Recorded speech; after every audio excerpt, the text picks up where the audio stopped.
Assalamualaikum warahmatullahi wabarakatuh. Bertemu kembali dengan geografi dengan Bu Eni Triwidyastuti dari MAN 1 Gunung Kidul. Kali ini kita akan mengulas tentang unsur cuaca, yaitu tekanan udara dan angin. Tekanan udara adalah beratnya udara yang menekan permukaan bumi. Apa itu udara? Udara adalah zat yang dapat mengalir, bersifat transparan, tersusun dari banyak partikel atau gas. Yang paling banyak adalah nitrogen, disusul dengan oksigen, CO2, dan lain sebagainya. Alat pengukurnya adalah barometer, satuannya adalah milibar, dan ada istilah isobar, yaitu garis yang menghubungkan tempat-tempat dengan tekanan udara yang sama. Sebenarnya udara ini mempunyai berat. Kalian bisa melihat balon ini. Balon ini yang satu diisi dengan udara, yang satu tidak diisi dengan udara. Maka akan kelihatan bahwa yang diisi udara ini akan lebih berat daripada balon yang tidak diisi dengan udara. Ini membuktikan bahwa udara mempunyai berat atau mempunyai massa atau yang disebut dengan tekanan udara. Faktor yang mempengaruhi, yang pertama adalah tinggi rendahnya suatu tempat. Semakin tinggi suatu tempat, maka lapisan udara akan menjadi tipis, udara renggang, sehingga tekanan udaranya menjadi semakin rendah. Temperatur atau suhu udara. Jika suhu udara tinggi, maka tekanan udara rendah. Tetapi jika suhunya rendah, maka tekanan udara menjadi tinggi. Yang ketiga adalah sebaran lautan dan daratan. Yang ketiga adalah perbedaan lintang tempat. Ini adalah garis isobar. Wilayah A, B, dan C mempunyai tekanan udara yang sama, yaitu 50 milibar. Maka disebut dengan isobar 1. Sedangkan wilayah P, H, dan R mempunyai tekanan udara 70 milibar, maka dibuatlah garis yang disebut dengan garis isobar yang kedua. Angin. Menurut hukum Buys-Ballot, yang pertama, angin adalah udara yang bergerak dari wilayah dengan tekanan udara tinggi menuju wilayah dengan tekanan udara yang rendah. Yang kedua, di belahan bumi utara angin berbelok ke kanan, sedangkan di belahan bumi selatan angin berbelok ke kiri. Kecepatan angin diukur dengan menggunakan alat anemometer, kecepatan angin dengan menggunakan bendera angin. Ini tadi adalah garis isobar 1 dan garis isobar 2. Besarnya adalah 50 milibar, ini tekanan udaranya, ini juga tekanan udaranya 70 milibar. Kira-kira besar yang mana? Ya, besar yang 70 milibar. Maka, kalau ada perbedaan tekanan udara seperti ini, maka udara akan mengalir atau udara akan bergerak atau yang disebut dengan angin, yaitu dari tekanan udara tinggi menuju ke tekanan udara rendah. Nah, inilah gambar angin. Ini adalah isi hukum Buys-Ballot tadi. Udara yang bergerak dari tekanan tinggi menuju tekanan udara, pembelokan arah angin di belahan bumi utara, angin dibelokkan ke kiri. Kalian harus menghadap dulu ke arah anak panah. Ini ke kiri, ini ke kanan. Anemometer seperti ini bendera angin. Nah, kemudian sirkulasi angin di dunia. Sirkulasi angin di dunia ini ada 3, yaitu yang pertama angin tetap. Angin yang bertiup sepanjang tahun tanpa berganti arah. Ada angin pasat, angin barat, dan angin timur. Angin tidak tetap adalah angin yang bertiup sepanjang tahun, tetapi dalam periode tertentu selalu berganti arah, yaitu angin muson. Angin muson selama 6 bulan sekali berganti arah, angin muson barat dan angin muson timur. Angin darat, angin laut. Ini berganti arah selama 24 jam, siang dan malam, sama dengan angin lembah dan angin gunung. Yang ketiga adalah angin yang lain, yaitu terdiri dari angin siklon dan angin antisiklon.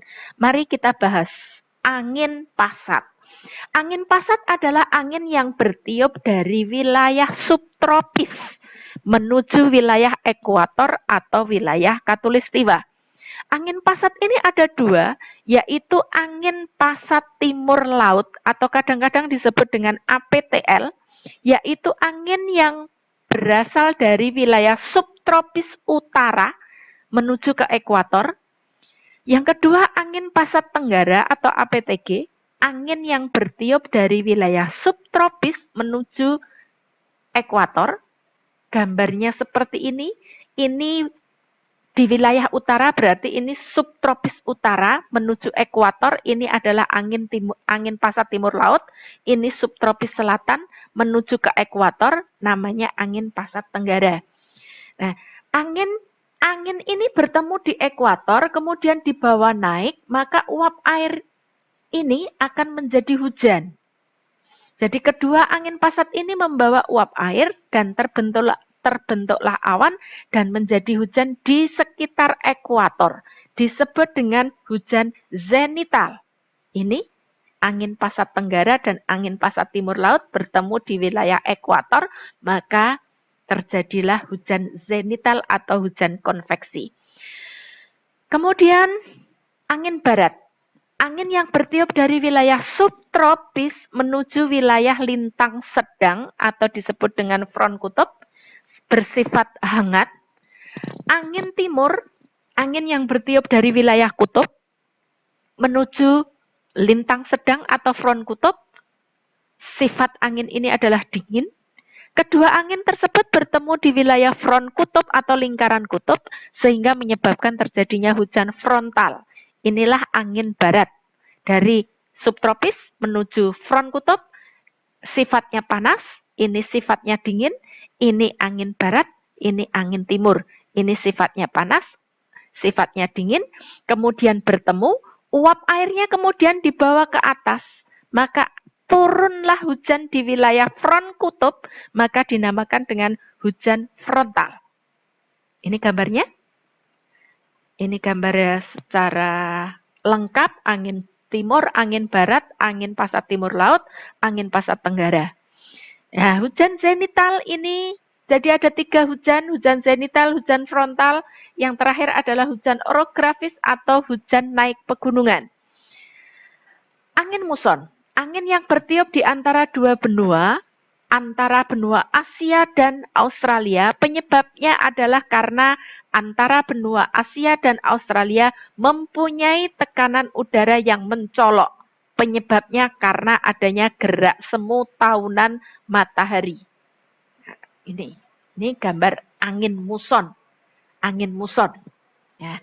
Sekarang ini matahari berada di belahan bumi selatan. Sekarang ini.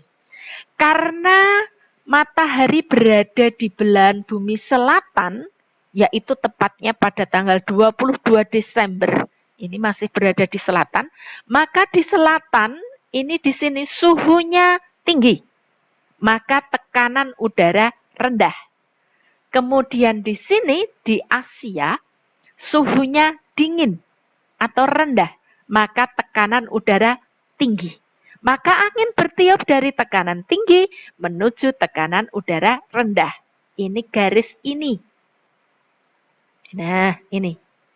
Ini namanya angin muson barat. Menyebabkan Indonesia terjadi musim hujan.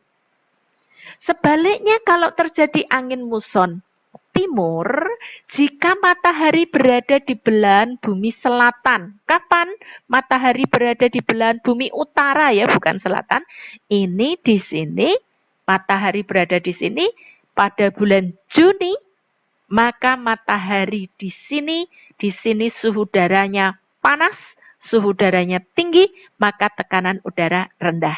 Di sini sebaliknya, di sini dingin pada bulan Juni, atau suhunya rendah, maka tekanan udara tinggi, maka angin akan bertiup dari Australia menuju ke Asia. Disebut dengan angin muson timur.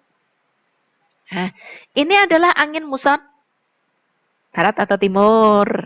Ini berasal dari Asia menuju ke Australia. Angin muson barat. Nah, ini sebelum sampai Indonesia, angin ini melalui Samudra Pasifik terlebih dahulu. Maka uap air yang di bawah sangat banyak. Maka angin muson barat ini menyebabkan Indonesia terjadi musim hujan. Kapan bertiupnya angin muson barat? Yaitu dari bulan Oktober sampai April. Sedangkan gambar ini sebaliknya, ini adalah angin muson timur. Kapan bertiupnya? Yaitu April, Oktober.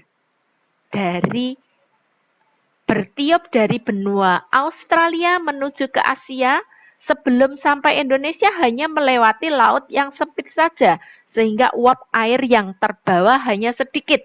Sampai di Indonesia terjadi musim kemarau. Tapi sebaliknya sampai di benua Asia, karena sebelum sampai Asia melalui Samudra Pasifik, maka menyebabkan Asia terjadi hujan. Jadi di angin muson timur menyebabkan Indonesia terjadi kemarau, tetapi di benua Asia menyebabkan terjadinya musim hujan. Angin darat dan angin laut. Angin darat. Yang mana angin darat? Angin darat. Angin darat itu terjadi pada malam hari. Malam hari, maka karena saya mengungkapkan dulu, sifat daratan itu mudah menjadi panas, tetapi juga mudah menjadi dingin.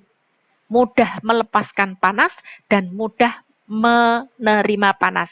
Sedangkan laut itu ini lama menjadi panas, tetapi juga lama menjadi dingin. Lama menyerap panas, tetapi juga lama melepaskan panas. Maka kalau malam hari, daratan ini menjadi suhunya cepat menjadi dingin. Maka suhunya rendah. Sebaliknya tekanan udara tinggi. Di laut suhunya lebih tinggi, maka tekanan udaranya rendah. Maka angin bertiup dari tekanan tinggi menuju tekanan udara rendah. Maka ini adalah angin darat. Kalau ada nelayan ini maka dia akan berangkat karena didorong oleh angin darat. Sehingga nelayan bepergian menuju ke laut untuk mencari ikan itu pada malam hari. Sebaliknya angin laut itu terjadi pada siang hari. Daratan cepat menjadi panas, maka suhunya menjadi panas, sebaliknya tekanan udara rendah. Maka di laut suhunya rendah, tapi tekanan udara tinggi, maka angin dari tekanan tinggi menuju tekanan udara rendah. Ini disebut dengan angin laut. Angin laut terjadi pagi hingga sore hari. Sehingga para nelayan pulang kembali didorong dengan angin laut. Catatannya, nelayannya nelayan tradisional. Kemudian ini gambar yang angin darat, angin laut tadi. Kemudian angin lembah dan angin gunung itu kejadiannya hampir sama dengan angin darat dan angin laut. Terima kasih dari Bu Eni. Mudah-mudahan materi ini mudah dipahami. Sekian, terima kasih saya ucapkan. Wassalamualaikum warahmatullahi wabarakatuh.